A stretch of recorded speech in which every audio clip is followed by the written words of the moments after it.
Hello नमस्कार, मैं Sumit Mishra advocate अपने यूट्यूब चैनल सुमित लाहा में आप सभी का हार्दिक स्वागत करता हूं।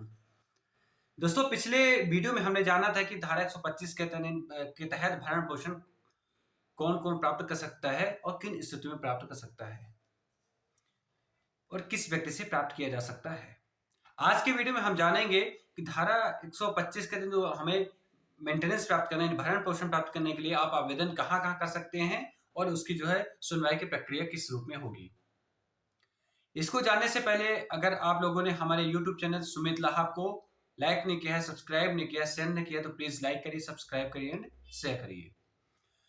दोस्तों, हम जानते हैं, हमने तो जाना कि भाई कौन कौन व्यक्ति क्या है जो एक सक्षम व्यक्ति है, उससे कौन कौन व्यक्ति भरण पोषण प्राप्त कर सकता है। पिछली वीडियो हमने जाना पत्नी अपने पति से प्राप्त कर सकती है, धर्म संतानें जो होती हैं वो अपने पिता से प्राप्त कर सकते हैं, माता पिता अपने बच्चों से प्राप्त कर सकती हैं। ये लोग क्या है भरण पोषण प्राप्त कर सकते हैं। अब हम जानते हैं कि जो आवेदन होता है यानी भरण पोषण प्राप्त करने के जो आवेदन है उसको कहाँ कहाँ फाइल कर सकते हैं। इसमें 126 में बताया गया है कि यानी कोई भी पत्नी भरण पोषण प्राप्त करने के लिए वह आवेदन उस व्यक्ति के विरुद्ध कर सकती है जिससे उसे प्राप्त करना है। तो कहाँ कर सकती है? जहां वह है, वेयर इज ही डिसाइड, यानी जहां वह है, पहली स्थिति प्रेजेंट टाइम में। दूसरी स्थिति होती है कि जहां वह है या उसकी पत्नी निवास करती है, where he and his wife resides. या फिर तीसरी स्थिति होती है जहां पति एवं पत्नी अंतिम बार निवास किए हैं। तीन जगहों पर भरण पोषण प्राप्त करने के लिए क्या है कि आवेदन फाइल कर सकते हैं।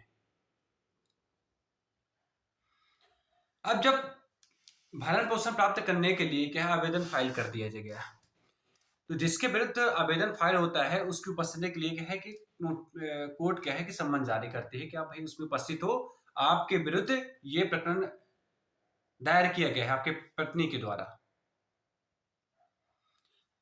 अगर वह व्यक्ति उपस्थित हो जाता है कोर्ट में, तो उस व्यक्ति के उपस्थिति के समय ही जितने भी एविडेंस रिकॉर्ड किए जाएंगे यानी साक्ष्य लिए जाएंगे वो सब उसी के उपस्थिति में लिए जाएंगे। या फिर अगर वो उपस्थित नहीं होता है तो उसको प्लीडर उनकी तरफ से उपस्थित होता है यानी अधिवक्ता उपस्थित होते हैं, उनके सामने सब रिकॉर्ड क्या है, सभी एविडेंस क्या रिकॉर्ड किए जाएंगे।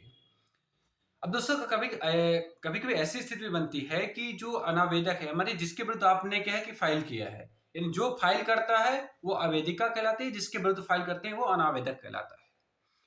अब आपने क्या है कि मेंटेनेंस प्राप्त करने के लिए आपने क्या आवेदन कोर्ट में फाइल हो गया, आपके द्वारा फाइल कर दिया गया। अब जिसके विरुद्ध आपने फाइल किया है वो क्या है कि जानबूझकर उस प्रकरण में उपस्थिति से क्या है बचता है और न्यायालय को जो कारण दर्शित होते हैं उससे न्यायालय संतुष्ट हो जाती है कि भाई इस व्यक्ति को जिसको इस प्रकरण में उपस्थित होना है वो जानबूझकर इस प्रकरण में उपस्थित नहीं हो रहा है। तो ऐसी स्थिति में क्या है कि कोर्ट यानी न्यायालय जो है उस प्रकरण को एक पक्षीय रूप से सुन सकती है और एक पक्षीय रूप से सुनने के पश्चात उसमें आदेश कर सकती है। अब इसमें या तो फिर फाइनल एक तो कर सकती है मेंटेनेंस प्राप्त देने के लिए आदेश, दूसरा होता है कि उसमें मेंटेनेंस प्राप्त करने के लिए भी कोर्ट क्या है आदेश दे सकती है। अब मामले में एक पक्षी रूप से आदेश कोर्ट कर देती है सुनने के पश्चात। अब अनावेदक क्या है कि उस प्रकरण में उपस्थित होता है, तो सबसे पहले उसको क्या है कि जो एक एक्सपार्टी ऑर्डर है उसको सेट असाइड कराना पड़ेगा। और सेट असाइड करने की जो टाइम हो गया नहीं है, जब आप जो आदेश कोर्ट के द्वारा किया जाता है उस कोर्ट के आदेश के 3 मंथ्स के अंदर क्या है उस एक्सपार्टी आदेश को आप सेट असाइड करा सकते हैं, यानी उस एक पक्षी आदेश को पास करवा सकते हैं। लेकिन इसमें कंडीशन ये है कि आपको जो आप रीजन बताएंगे कोर्ट को कि भाई हम क्यों नहीं उपस्थित हो रहे थे उस जो आपके द्वारा सम्मन कोर्ट के द्वारा सम्मन भेजा जा रहा था, तो जब कारण जो दर्शित करेगा अपने एप्लीकेशन में एक्सपार्टी सेटिसाइड कराने की जो आवेदन देगा उसमें जो रीजन लिखेगा, अगर उस रीजन से कोर्ट क्या है कि संतुष्ट हो जाती है, कोर्ट को लगता है कि हाँ सही रीजन है, तब क्या है कोर्ट उस एक्सपार्टी ऑर्डर को सेट असाइड कर सकते हैं, पास कर सकती है या फिर उसको कुछ कॉस्ट लगा सकती है, उस कॉस्ट लगा के बाद भी उसको क्या है स्वीकार कर सकती है। अब इसमें बात आती है कि सभी रिकॉर्ड हो गए एविडेंस, पक्षकार उपस्थित हो गए, अब उसमें जो ऑर्डर होते हैं मेंटेनेंस देने के, पैसा देने का जो ऑर्डर करना चाहिए, वो क्या है, न्यायालय की विवेकाधिकार है। न्यायालय की विवेक की शक्ति है कि वो कितना ऑर्डर कर सकती है। जो भी कोर्ट ऑर्डर करेगी वह क्या न्याय संगत होगा, इतने अधिक भी ना हो कि जो व्यक्ति जिसके विरुद्ध किया गया है वो उतना न कमाता हो या फिर उस लायक ना हो। मतलब जो भी आदेश करेगी कोर्ट क्या है कि उसकी स्थिति को देखते हुए करेगी।